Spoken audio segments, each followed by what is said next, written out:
Welcome to Human Tech, a podcast about the intersection between humans and technology. My name is Guthrie. I'm here with Susan. Hey, Susan.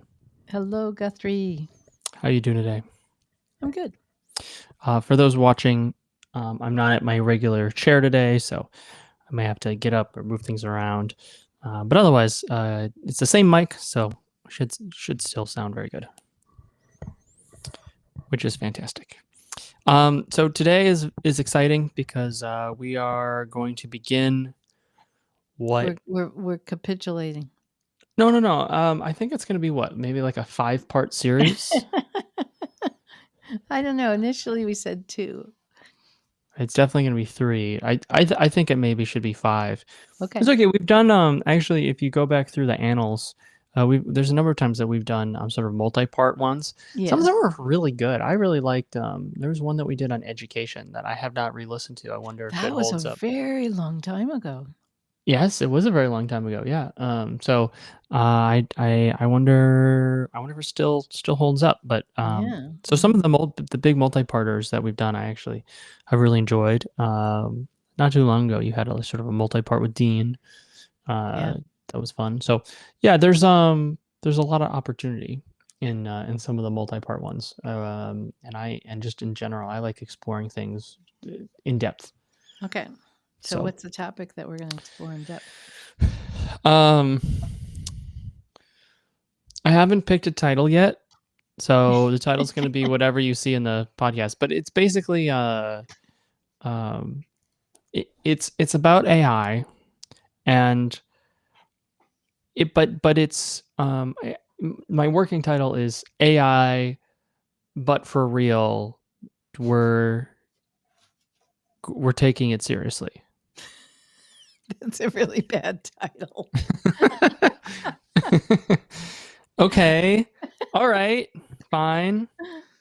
We'll get our one of our AI programs to come up with a title. We'll have a better sense of the title, honestly, once we record an episode or 2. Once we get in there. Okay. Yeah. Because we have we prepared. Oftentimes we do a little light preparation, or it's something that we've been thinking about or talking about. But this one we actually did do some real show prep where we have notes and we have outlines, and so that's that's good. But I think for this topic you need it. You don't want to shoot from the hip. So it's going to be about AI in a number of different parts, and I think each part, each episode, I suppose, each episode of this multi-episode series will highlight kind of AI in a different role and a different function. There are a couple problems with talking about when I hear discourse and commentary about AI, and they're problems that we will try to avoid falling into. Okay. Problem number 1. I'm just gonna list some problems. All right. Okay. Problem number 1 is what I call the circular, no way out sort of philosophy problem. What does that mean? Well, so they'll talk about AI, and then someone will be interviewing them, and it's like, but what if so in the future, will the machines, we won't even exist as a species? And it's like, it sort of gets into these archaic stuff that people have heard before, and I think it's no, I don't think people want to talk about that anymore. Right. That's sort of okay. So that's one. So we're not going to do that. Well, we may touch on it, but that's going to be we're going to try to fall into episode 5, the last episode. We may we may go out there, but for the vast majority of it, I don't want to run into that. So that's pitfall number 1. Pitfall number 2 is people sort of how do I explain this? The pitfall number 2 is people using what's happening yesterday for a benchmark of what it means. So, for example, you maybe mentioned, hey, there's a study that they did, blah blah blah. Right. That's not to to like say that the study is bad, but it just moves so fast. Yeah. So using past research or past anecdotes and using them to predict the future when you're talking about AI is it's tough by because the what do time you we say it, doing? it's outdated. Yeah. Okay. So that's another pitfall I hope to Okay. avoid. Third pitfall Yeah. is the over assumption in the other way that's not sort of backed up by anything. So they'll sort of just be like, in 2 years, we'll all have driverless cars and we won't have traffic anymore because all the cars will like be speeding around at 160 miles an hour because AI is going to get so good so fast. Okay. And So you don't want to fall into that pitfall. yeah, right. Like obviously not. It's going to take the average lifespan of a car is 9 years. So even if every single car was outfitted with self-driving today, it would still take a decade before even half the fleet of So cars was so too much so like like magical thinking. yeah, or yeah, you'll kind of people wave their hand and they'll just be like, there won't even be so and so anymore. Okay. Okay, so a lot of that discourse I think did make sense a couple of years ago when AI was new and we weren't sure the pace that it would go. There was a little less Or certainty even the about direction. the direction, how people could use it or would use it, or Yeah.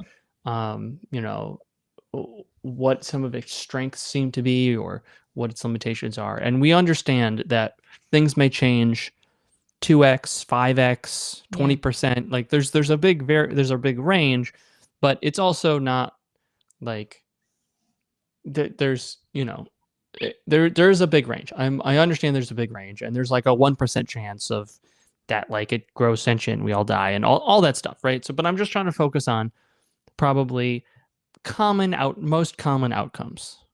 Like this is probably what's going to happen. Now, why are we talking about this now? We've mentioned AI stuff before, but there's a couple reasons I want to bring it up now. Yeah. Reason number one, it has moved from bleeding edge to the early stage of adoption. Okay. In a lot of companies, we work with companies that now are implementing various AI tools into their development process, into their UX process. We know professionals who are using it as part of their regular workflows. It is now fairly easy to deploy various stuff. The cost has come down, especially for some of the more basic things. It's come down 10x. So it is becoming. So, for example, we have there's a client who we have who is I won't say too much, but we'll just say using AI models to generate some content for their product that they're going to use, digital product. And they are using, one of the cheaper open AI models that exist, right? So there are different price points for open AI.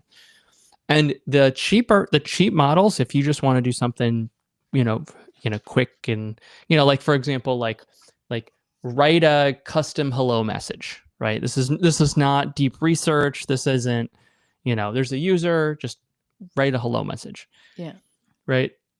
It's become so cheap that they can implement it without making too many trade-offs, for example, which was not true a couple of years ago, right? It was sort of like you had to make real trade-offs and the server costs were real and all that kind of stuff. So we're getting to a point of maturity where it's actually becoming sort of useful in a production environment in a way that a year ago it was not. And so that's another reason that I feel like it's maybe more time to talk about it. And also, I do think we personally have a better handle on it. We've used tools. We know some of its limitations. We've worked with companies that are implementing AI into tools in various forms. Most of it, sort of unsuccessfully, right? But some of it slightly more successfully. Now, I've talked about the ethics of it. Should it all be banned? Probably, probably. And hopefully, in the last episode, we can talk about Ted Kaczynski's manifesto very briefly, and you know that's sort of making the rounds as people kind of think about, um, do we is there a risk to perhaps giving large portions of our society more to a digital process and system than it already is? Um, I've talked to friends of mine who are millennials, okay, who use social media for hours a day, not more than average, just sort of an average, multi-hour scroll here, and I'm on the toilet there, that kind of stuff. Even if they don't post, they just, they use it. And, they say things that's like half a joke, which is, well, yeah, social media, probably like the worst thing that ever happened to humanity, like it's definitely terrible, and it's definitely ruining everything. Haha. I don't think that's an uncommon sentiment. And of course, they still use it, right? And so you could see sort of an acceleration of that into the future, where we are then going to seed even more stuff to digital agents, because it's easy and it's nice and blah blah blah and it's whatever. But at the same time, like there's a danger to that. But that is going to come later at the end. And so so the way we're going to structure it, and this is again way too long of an early preamble, but it's okay. It's okay to, what was it called? Guide posting. Mm-hmm. Is it really guidepost? I feel like it's not guidepost. I feel like it's something post. Anyways, to sort of kind of I always, in play the this out. olden days, Yeah. we called it advanced organizing. Okay. Wayfinding. Maybe that's Okay, the that's a cooler term. way pathfinding. Pathfinding. Pathfinding. Okay, we'll call it that. Ugh. So okay, so we're organizing it in a couple ways. We have 5 different ways that how would you describe the different we called it the uses of AI. Yeah. So there's sort of 5 uses of AI, from simple. So there's a very famous, I don't know if it's famous, but a very popular sort of AI Substack, and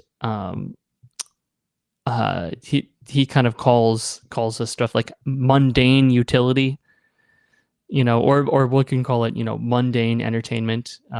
I think we called it stupid entertainment on our list. Yeah, we didn't want. Okay, yeah, okay. So stupid, right? So the first is like stupid uses of AI. That was my word. That was my word. It's not really stupid, but it's not stupid, but it is frivolous. Perhaps maybe I call a better lot word. Of things stupid. Lately, that's my word. That's my word of the 2025. I'm sorry. Is that your season of, you're in your stupid season of life or whatever? I'll find a different word. Mundane. That's right. Well, no, maybe not. Yeah, mundane. He calls it mundane, or I would call it frivolous. Frivolous entertainment. Yeah. So a perfect example is going to be, I like frivolous. Yeah. So like so like the Apple AI emoji thing or something, right? Like making a dumb avatar of yourself in the vein. Create the one I saw today was, create an action figure, and and it's like it creates this box that you would see in a store, like from the 80s nostalgia action figure with actually little items that the action figure would use, but it's based on yourself. Yeah. So like, right, like that's not revolutionizing the world. That's not in a work context, and we mostly talk in a work context. More efficient. Doesn't have anything to do with UX. So okay, so that's the first, but it is a common use case, Yes. And yeah, so we're gonna start there. Mm-hmm. That will be sort of episode 1, and we're gonna work our way up into more and more, I guess would say, important serious uses. Serious uses. Serious Our use cases. our goal will be to try and be forward, UX Yeah. centered. Yeah, around the conversation. Obviously, there are this will go beyond UX in various Mhm. aspects, but we will certainly be keeping that in mind. Mhm. So, what would you like to add before we start? No, I have that was very good preamble. Okay, all right. So, part one. Yeah. Uh, AI being used in a frivolous manner. Yes. Do you want to start? Do you want to talk about I'll start, although this? we haven't really talked about this we put together an outline. Don't know that we talked in detail. So Yeah, you may not like some of the things I talk about. that's part of But the point. I was thinking about this in terms of two things. One is that um, whenever there's a new technology and people are trying to figure out what is this, how do I use it, what would I do with it, I think mm, it's easier, it's safer, it feels safer, it feels less threatening um, to play around with it in this more frivolous way. That's one thing I wanted to say. And the other thing I want to say is that people like to play. I mean, playing, you see little kids play, but adults like to play with stuff too. And so whenever a new tool comes out or a new technology, it's another way we can play. And I just think people enjoy playing around. And then the third thing I'll say is people really don't like to be bored. Just kind of like playing. So they are always looking for something that will relieve boredom. So those are my opening comments. I do think that it certainly adds to the, it's one of the things about AI that makes it so hard to talk about, I think makes it hard for people to digest, because it is both something completely innocuous and small, like turning yourself into a meme, or action figure or something like that, and also this huge big thing that like will make everyone unemployed and destroy society, right? It's like both of these things at the same time, and it's really hard to talk about something that's that wide. And so so it's good to break it down. And I mean, it feels okay. So let's talk about the play. I think that's a great point, that people really like to play.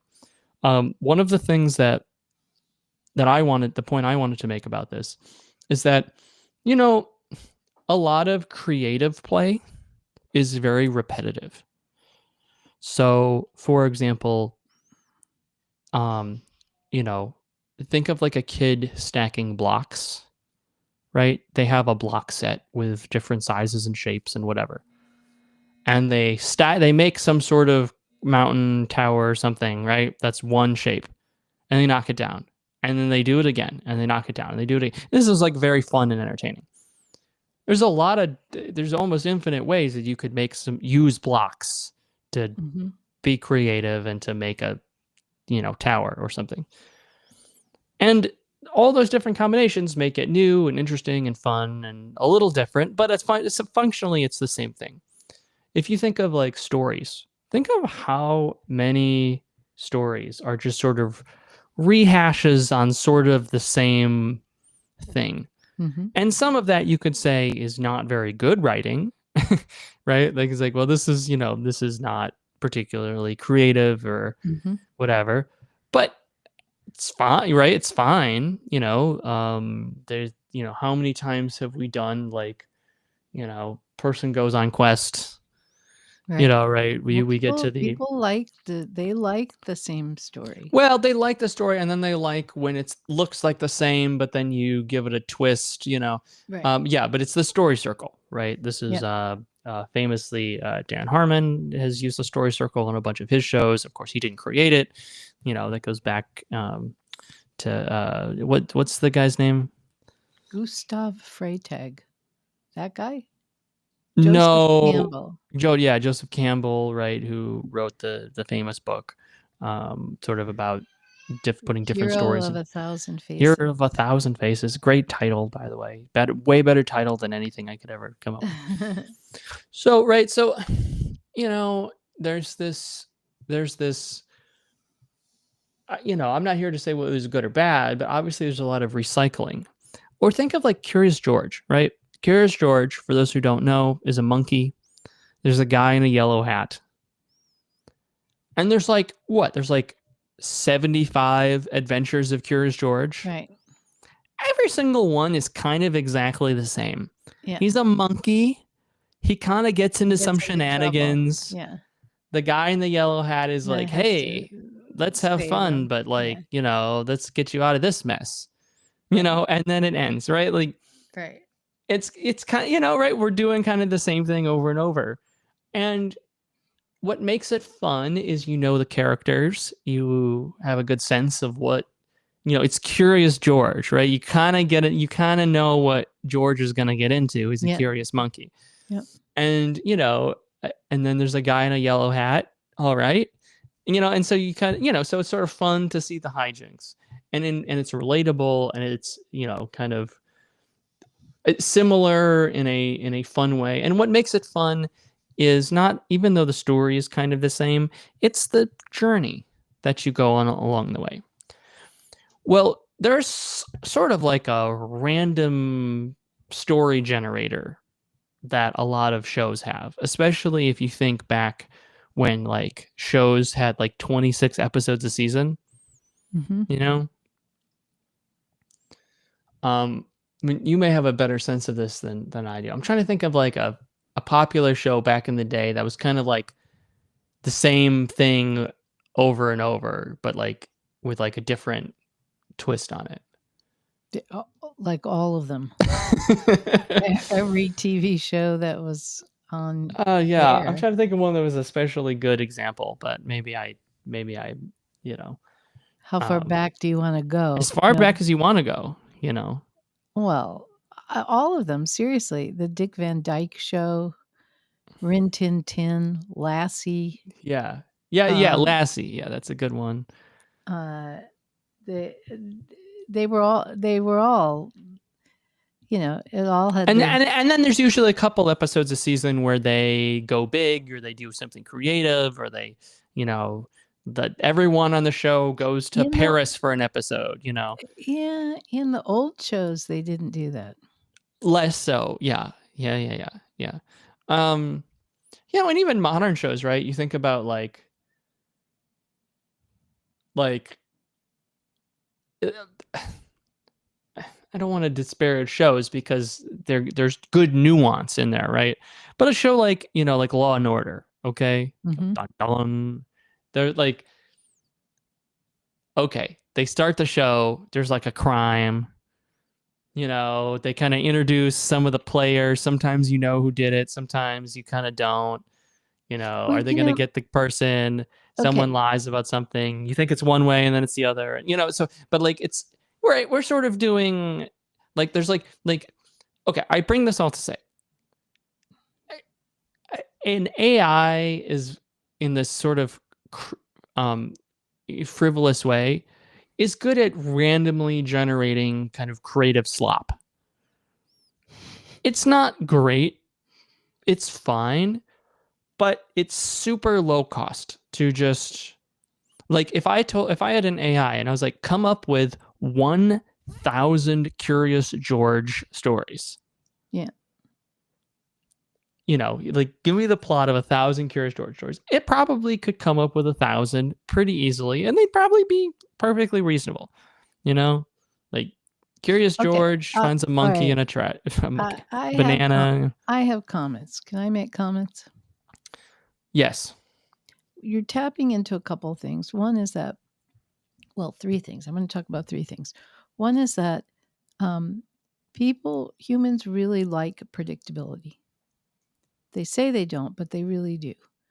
You know, the whole chain restaurant phenomenon and chain retail store phenomenon is based on the fact that people really like that no matter where they go in the world, when they walk into that, you know, food chain, they're going to get that hamburger or whatever it is, and it's going to be pretty much what they expect.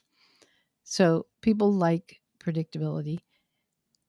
But, second thing, they also like a little bit of surprise. So Right. This is that this is comedy. just a little something, or drama. It's drama as well. Just something just is a little bit different, that it wasn't totally predictable. It might have been predictable that something unpredictable was going to happen, but they don't know what it is, and they love that. We Yeah. anticipate that. That keeps us going. That gets the dopamine going, so that we stay with it. So that's something else about humans that goes into what you're talking about. But thirdly, specifically with this, all with using AI in frivolous ways, right now, and I don't know if this will last, we like we are looking for, and we like to find places where the AI made a mistake. Like like people, when I was following this thread where all these UX people were creating their action figure avatars, one of their favorite things to do was say how, well, that was pretty good, except look at that. That's not right. That doesn't look like me. That's not. They like to, I think it right now, it makes people comfortable to find out that the AI has flaws. I don't know if you agree with that or not. That may be more of a specific. Or that might be me. No, but like no, that might be sort of like a culture, like a small culture, like that subset of people. I mean, let's be honest. These are sort of like often, if you're talking about the UX world, it's like often creative types. I think, like if you had like an AI that could, if the AI is flawless, there's implications for like their job and society, Right, and like right, right, I, right. I do think there's a little bit of comfort in being like, it's like, well, this is Well, it the won't replace me right nah, away. yeah, I maybe there's a little unconscious part of that there. Yeah, I mean, yeah. there's always like I mean, this is oh, what's the guy who goes up against the steam locomotive? You're just are you're full of like children's stories here. There's a lot of wisdom in children parables, by the way. Okay. I It's don't like know who they've the been guy around for is that hundreds of years goes for up against steam oh locomotives. oh my god, this is gonna try. Fill the air for 30 seconds. I have to find this out. All right. Well, Guthrie, you know, the reason he's probably making analogies to children's stories is that he has a very young child, and he's probably reading a lot of these books. Right, right, That's right, what I'm right. thinking. John Henry. I did a pretty good job. Yeah. Yeah, I yeah, don't yeah. know John Henry coming up against the steam locomotives. This is a new genre for me. You don't know this? No. Um so okay, so the basically John Henry is this he's sort of an American folk hero, an Okay. African American freedman. He's tasked with sort of, we'll just say, clearing rocks for construction of a railroad tunnel, right? Okay. And there's this new sort of like steam powered, rock driller, right? Right. And how can sort of a man against machine sort of thing. Hmm. And John Henry he's gonna beat this The machine. steam locomotive Okay. thing, right? Right. Um, So you're saying there's a well, so but subset. here's right, yeah. So like the Ballad of John Henry, it's tough because on one hand, you are cheering for John Henry, because he's like the strongest working, the hardest working person Yeah. ever, right? Him and a hammer going to town against the earth. Yep. And so you're like you're rooting for John Henry to beat this machine. But on the same time, you it feels there's an element of sadness to it Hmm. because it's sort of futile, Right. right? You know Like he's like yeah. like like like a guy can clear rocks pretty fast, but against the unrelenting force of Machine. of a Right. steam engine, steam drill, right? How can man even compete with that? But it's kind of close. This is like early industrial times, right? It's not like the machines we have today. And so it's kind of a close race. And so on one hand, you're cheering for John Henry to win because you don't want the machines to win, right? Why are we cheering for Mm. machines? We're cheering for like the Mm. industriousness of the human spirit and like the will to overcome the obstacles. At the same time, it's sort of like, but why do we want to be clearing rock by hand, right? Shouldn't Mm. we want this, Machine to do it unfeeling for us. machine to do it? And in the Ballad of John Henry, and this is why, history is important. Okay, there's a couple different versions, but John Henry wins. He beats the steam locomotive, but he dies in the process. His heart Oh my gives out and he goodness. dies. Seriously? Yes. All right, this is not Um, a children's story. this old hammer killed John Henry, but it won't kill me. No, it was a work song. It's not Oh, not really wow. a there's kids versions of it, I think. Um, so Poor John so Henry. yeah, there's a lot of different versions who have done it. Did it sort of back in the day. I mean, this is an old. This is like an old. This is not. This is not new. Mm. So it might have been based on a real story. It's a little clear. You know, uh, so this is all to say that I think it's a little strange because on one hand we want, especially the frivolous stuff. Okay, we want to have the benefits of technology. We want to have the steam locomotive drill thing. You know, Yeah. um, this is like like like like we want that. We want an AI that can turn it into an action figure or automatically like create like infinite Garfield cartoons or right, like whatever the thing is that we enjoy consuming, right? Like you have this thing that could make us endlessly entertained with this. And Yeah. at the same time, we want that human touch. We don't like it sort of diminishes something if there's not a human element to it. Right.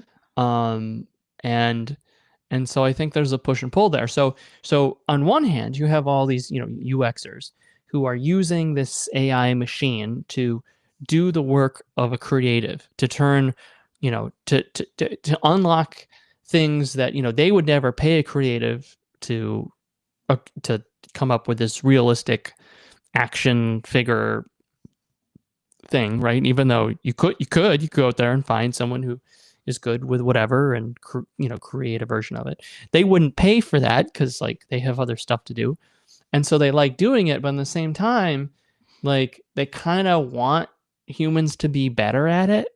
Like they don't necessarily want the machines to be better than the humans Yeah. because that there's like something bad about that. Right. And so yeah, right. So again, I mean, it's very much John Henry is like it's right there. Um, so I do think you are seeing in real time that uneasiness with the technology. where we want it, we're rooting for it, and we're rooting against it Hmm. at the same time. Yeah. And it's easiest when it's light and it's funny. And yeah, maybe It you're putting some creatives yeah. out of work or whatever, but like it, it's sort of like no harm, no foul kind of thing. Do you mean if you're playing around with it in what we call the frivolous manner? A frivolous manner, Mhm. I'll give you a couple other sort of frivolous examples. All right. Mhm. You are running a Dungeons and Dragons campaign, right? So for people Mhm. who may have not played, there was someone called the Dungeon Master who, usually buys books, and these books have all these characters, right? There's, this type of creature and this type of stat and this type of monster and this type of item. And they have all these kind of things. And then, the players, right? They, the other people who are playing, they walk around in the world and, they go explore something, right? And it's sort of up to the dungeon master to create the world as they go. And some of it's done a little beforehand, some of it's done during, but it's very much, if you want to call it procedurally generated, or, it's sort of the world kind of unfolds as both the players and the dungeon master together create this world. Mhm. And but the scaffolding is set up by the books and the rules, and so it's not pure storytelling. There's an element of rule basedness to it. Mhm. You could very easily use an AI to say, okay, I come across some sort of uh, you, you know uh, a goblin of some sort, um, and it's like a you know generate 1,000 different goblins for me, and so you could randomly, all right, here's the goblin you encounter, right? His name is like like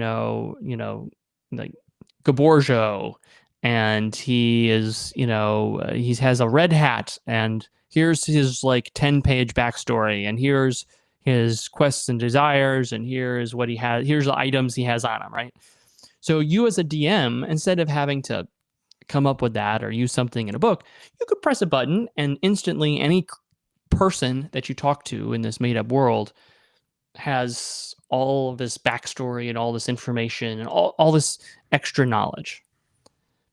That's sort of like a frivolous use case of it. I have a Dungeons and Dragons question. Well, I'll just finish the point. You lose a little bit of the artistry because there's not a human touch on it. On the flip side, you may be making the world more rich, and it might make your D&D campaign more fun. And like if the whole point is to sit in a basement and play Dungeons and Dragons, like, oh no, like the game is more fun and more engaging. In some way, like the DM's not coming up with everything, right? There's already books with spells and rules and monsters and characters and classes and all this stuff. So it's not like the DM is coming up with everything. What does it matter if we use AI to kind of spruce things up even further? But this is a kind of a, that's like a frivolous use that, yeah. Okay, what's your DM? What's your D&D question? I am not a D&D expert. I have played, but I am not an expert. Yes. I want to know, how did we play? Because I played Dungeons and Dragons in 1974 um, on a NASA mainframe computer. That's a whole nother story in itself. We don't have to necessarily go into that. How did how did the how did the computer technology do that back then? It wasn't AI. Um, well, I wasn't there, so I I don't know you weren't, but exactly I was. I don't exactly know what it was doing. It very likely was simply, so for example, all right, I had to do a little research here. so there have been many.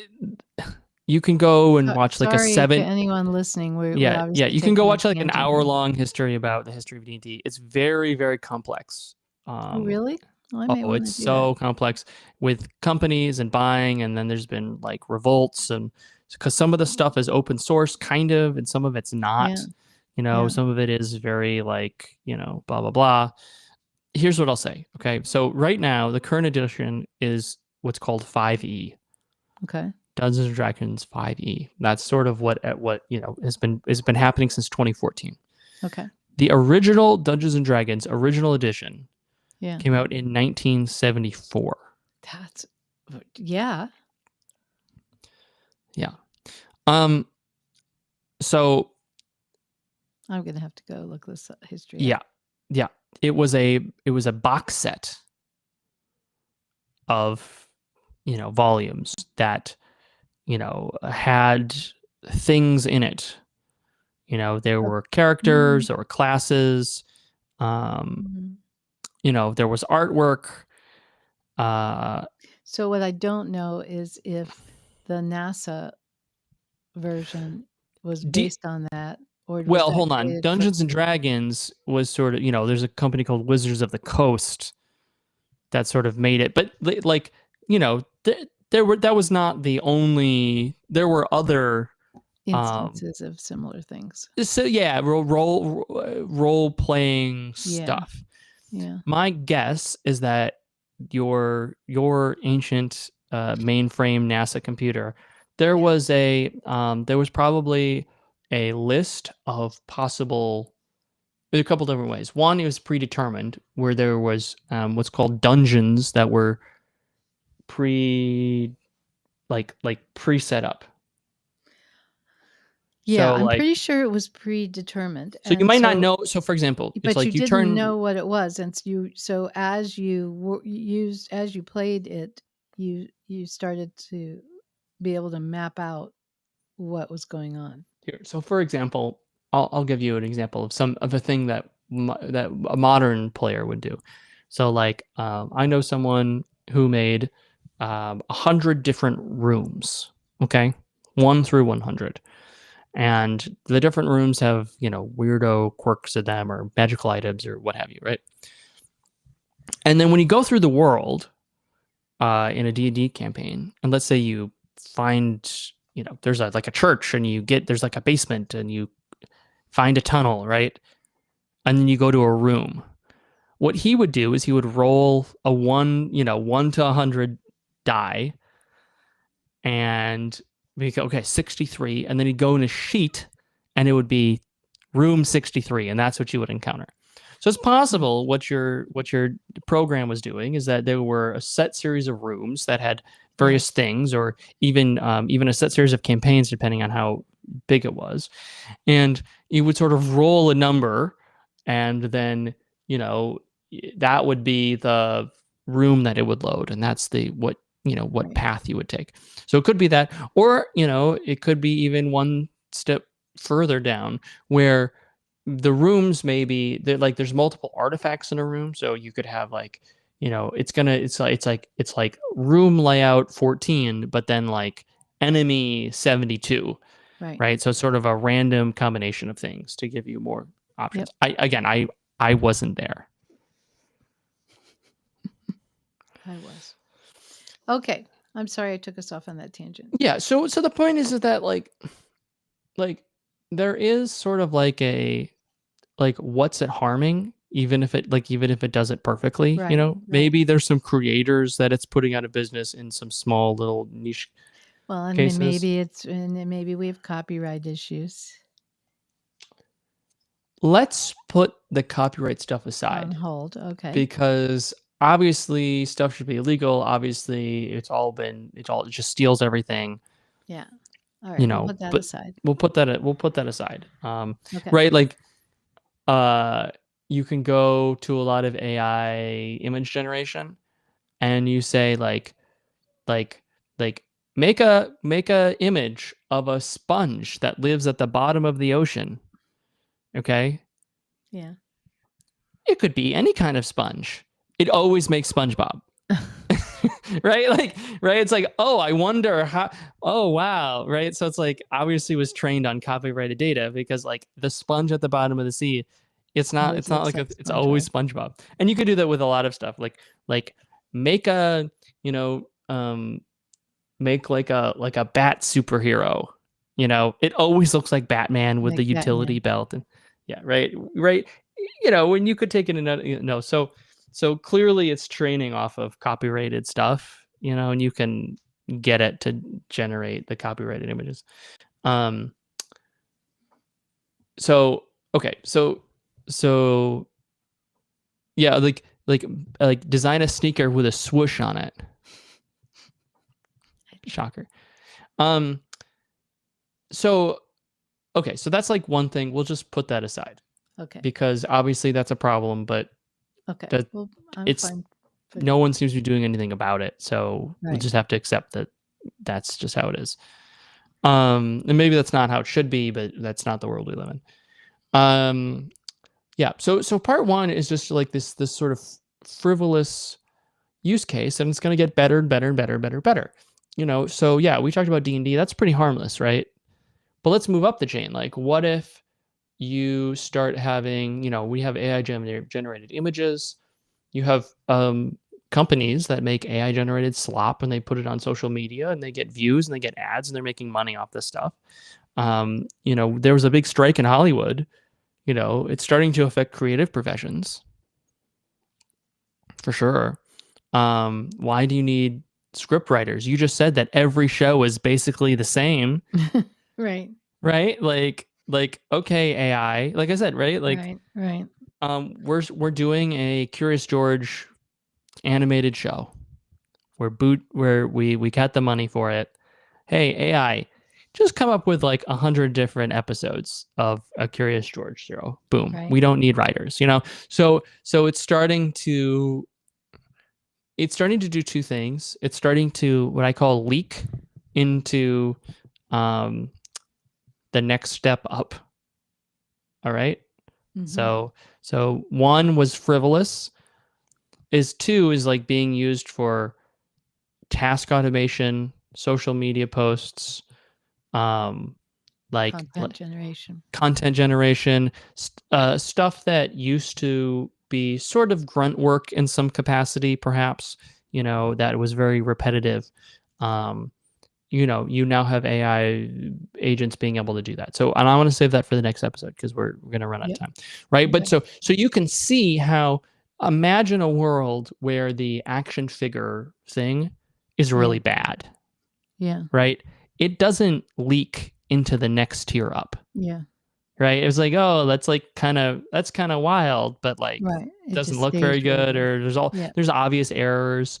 Um, I don't know if you remember seeing some of the original AI generated stuff Yeah. from a couple years ago. Like the famous one would of course be like Will Smith eating spaghetti. It does not look good at all, right? You generate stuff and like everyone has like 7 fingers and the Yeah. arms like don't go in the right Right. spot. Right. You can't really use that in production quality work. Right. Right. Well, Yeah. we are now getting to the place, especially, OpenAI just a new image generation, right? We're sort of getting to the place where it's good enough. Right. And that's where when it gets good enough in that first step, that's when it starts to leak into the second step. Second step. Mm-hmm. Because if you could have an AI that can create the frivolous stuff, you talk about play. Right. Well, it's all fun and games until it gets really good at playing. And all of a sudden it opens up a new use case. Yeah. So for example, an AI like we talk about play, right? Like a chess computer, Mm-hmm. you know? If you have a computer that's really good at chess, that's for play. So you can like play against a chess computer. It starts as play. Mm-hmm. But if it gets really, really good, all of a sudden you can start using it in these other applications, right? Right. You have something that can create a D&D character. Okay, that's just for play. But if it starts getting really, really good, now you can start using it for content creation Right. because it's high quality enough. So to wrap up, I just want to wrap up our thoughts Yeah.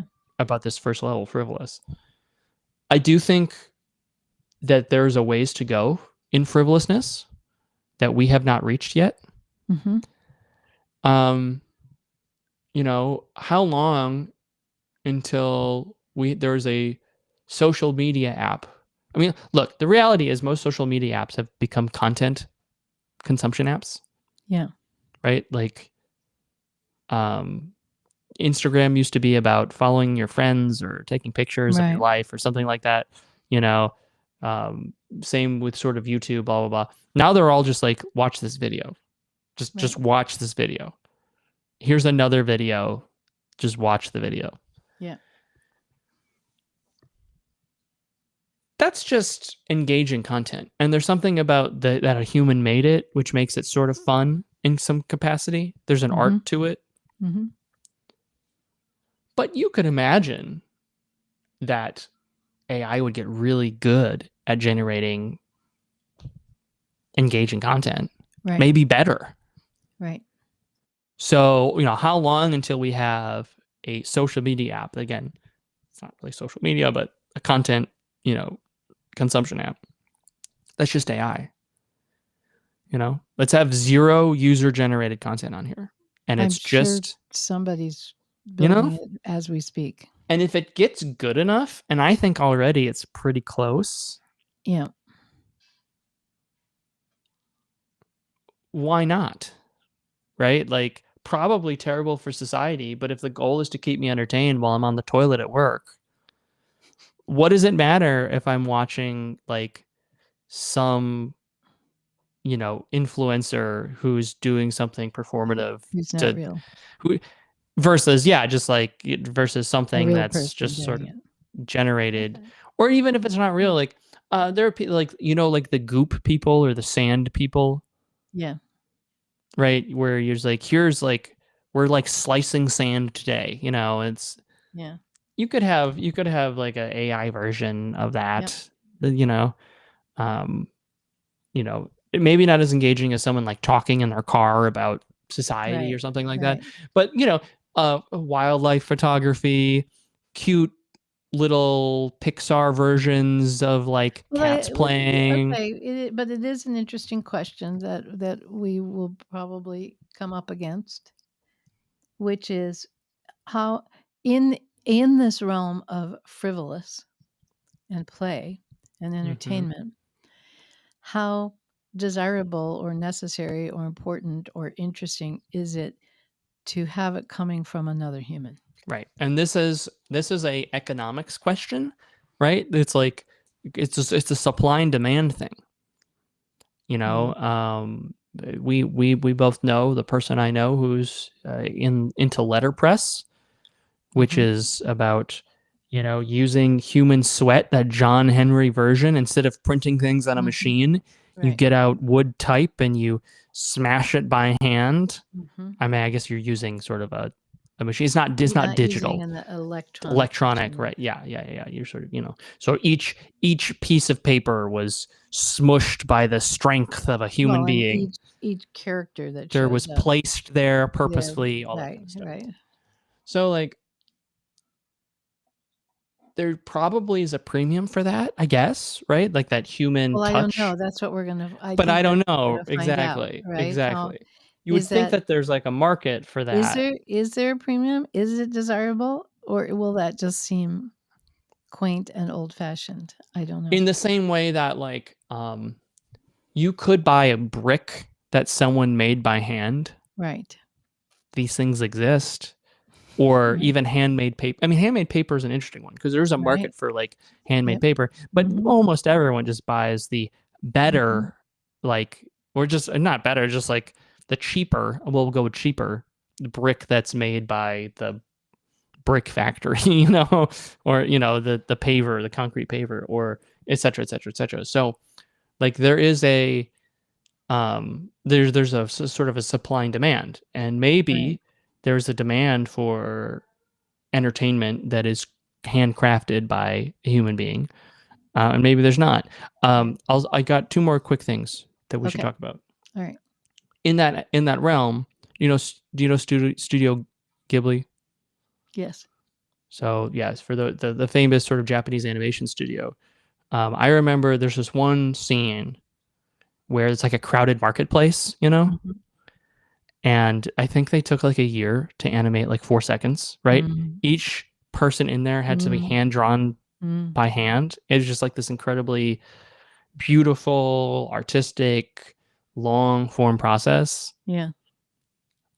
Obviously, you could have it be computer animated Right. and do it right. But does that lose, or have an AI copy that sort of style? Does it lose its magic, or does it Well, not we matter? we have been through this before, because Yes, animation used to all be like, all the Disney animation used to be hand all be drawn. done by hand, and now it's, computer generated. I think, and or they do a mix of both, right? They hand Yeah. draw it, and then they have the Yeah. computer sort of help out. So there's, whatever. Cuphead is another example. That was a video game that was hand drawn, where they Yeah. hand drew everything, Yeah. and it's a video game, so it moves and stuff, but it's all kind of hand animation, and people really love that. They're like, "This is really cool." So I think it's a little bit of both. The last thing I want to do in frivolous before we get to the step up, which will be the next episode, which is good. I mean, I'm glad we have a lot to say. I hope this is interesting. Is I want to talk about frivolous play and UX. Mhm. So obviously, UX is going to be a much bigger conversation in the next Step we talk step, about. the next steps that we get to. But do you have any thoughts about sort of content? Because a lot of UX is not about creating content, right? You create the place where the content goes. Yeah. But I don't think that, if the UX is like, okay, here's like a bunch of posts, right? Do UXers care if they're AI generated or not? Is there anything that we need to talk about for the UX practitioner who is listening in regards to frivolous play if you're not in, a creative sort of first line industry there?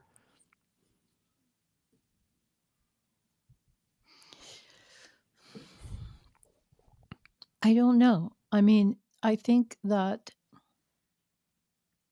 if you think about, this whole area of UX and AI, I think really, to me, highlights the distinction between someone who is designing the user interface, UI, versus someone who is designing the user experience, because those are not the same thing.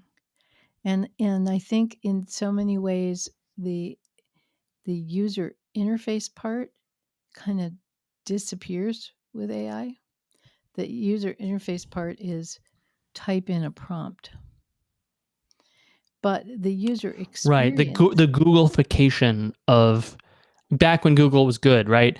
Like you used to have wikis and bulletin boards and all the stuff that needed a lot of design, and Google was like, here's an empty search box. That's the whole Right, design. right. But but the idea in general of what is the user experience of doing one of these, of playing this way. I think that's still a relevant question, because that gets into what do we know about people, and how do we want to design not just the interface, the screens, but how do we want to design the rules? How do we want to design the steps that the human goes through, and how the human interacts with the AI, if at all? So that's the UX part. So I think there is still somewhat a role, so for instance, you type in the prompt into chat gpt to create the action figure, and then it comes back and it's like not what you wanted. Now what happens, and what do you do with that, and how do you change your prompt, and um how can you give feedback, and that's the UX part. So But that kind of goes beyond frivolous, because you would do that even if you were generating something that's yeah, non-frivolous, which we that's will right. get to sort of next, right? That's Let's that's well let's give a hint for like the next step up. okay. Um, Designing a logo for a new, right? I'm starting my new taco shop and I want a logo, right? So I I want go to to have like AI right, logo generators instead of right, paying a creative to do it, right? I just do it on, right. there's going to be there's going to be a lot of software suites that are doing generation in various Generating forms, and right, taking one piece of content and turning it into a different type of content for you. whether that's funny action figure stuff or Or it's a serious, a presentation or a hey, yeah, for sure. Take this podcast and chop it into 100 different clips for social media, right. Take these series of videos and create, animate them in yeah, some way. Yeah, YouTube videos or something. Yep. right. So Yep. there is like a yeah. Yeah. The UX doesn't really care about the frivolous. That's sort of going to be just sort of the design of the future, I suppose. Is maybe good episode. It's all right. So Guthrie, we managed to fill up the time on slot 1 Yeah, and we'll episode 1. I continue. wish we could sort of land the frivolous in the station. My last thoughts about the frivolous AI. It's a good gateway to get people in and to have them play around with it. Um, and I think uh, it does make it feel less threatening in some capacity. Um, and I do think that with almost every technology, the vast majority of, not the vast, the majority of the places that it will exist is in play. Like you said, people love to play, and this sort Mm-hmm. of frivolous play nature, I think, will be probably, even if AI gets crazy good at, we'll just say, like detecting cancer or, Mm-hmm. being your licensed therapist or whatever the case may be. Even if it gets to some of the more advanced human technical stuff, I do think the majority of AI use will still be in that frivolous play mode, and I think that's what makes conversation about it so difficult, because the majority of it probably will be harmless and probably won't affect you know the economy all that much, besides again the sort of edge content creators, who obviously it would affect them for sure, but it's not the same as if you have if every marketing department just goes away because you have an AI marketing department. So Mm. the last thing I will tease is, we have been talking about AI in a digital space, a frivolous digital space, Mm-hmm. um, and because that's where it is now. There are a lot of strides being made to move AI into more of a physical Yeah. space now as Yeah. well. So I do want to, We will it's tackle not that. as important in the frivolous stuff, but it's definitely coming. Nvidia, for sure. Nvidia has Yeah. a. We'll talk about Nvidia. They really, really, really want to bring it um, into AI in a physical space. So you could imagine, for example, a um, like a pet dog or something, Yes. a little robot dog that's like an Right. AI dog. That's your pet. Again, Yeah. that's frivolous fun, but Not digital, but they're in the real deal. yeah, rolls over, that kind of stuff. Right. You're sort of and but is doing machine learning and walking around, and the most advanced version of a Roomba you've seen. So there are Yep. parts coming into I in think that's physical yeah. devices too. So we will definitely tackle that in one of our future episodes. Maybe we will. Yeah. Okay. So that's frivolous. Not as fun as and exciting as some of the other ones, but a good. I don't know. I think we said some stuff. I really liked the John Henry piece. I think people should really be talking about John Henry a lot Okay. more. I didn't even know about John Henry. So Ted Kaczynski and John Henry. Those are going to be the two things everyone should read all right. coming Okay. up. All right.